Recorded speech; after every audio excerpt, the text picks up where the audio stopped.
দুয়ারে ভোট নদিয়ার বিভিন্ন জায়গায় শুরু হলো দুয়ারে ভোট। যে সমস্ত প্রাপ্তবয়স্ক চলাফেরা করতে অক্ষম অথবা শারীরিক প্রতিবন্ধকতায় চলাফেরার ক্ষমতা প্রায় হারিয়ে ফেলেছে, এমনকি শারীরিক অসুস্থ সেই সব মানুষেরা নির্বাচন কমিশনের কাছে আবেদন করেছিলেন বাড়িতে ভোটের জন্য।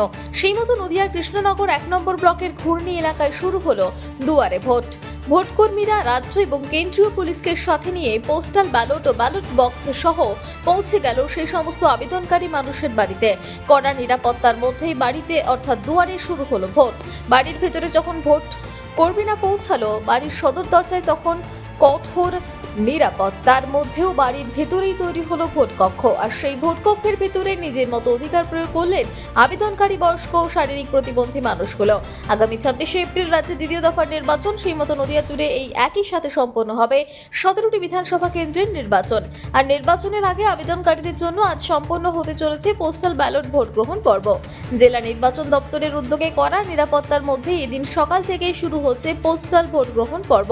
নদিয়ার বিভিন্ন ব্লকে এই ভোট গ্রহণ পর্ব শুরু হলো সকাল থেকে। দুয়ারে ভোট হলেও অন্যরকম ভাগ করে রাখতে চাইছে না জেলা প্রশাসন তথা নির্বাচন দপ্তর। ব্যুরো রিপোর্ট, আরোহী নিউজ বাংলা।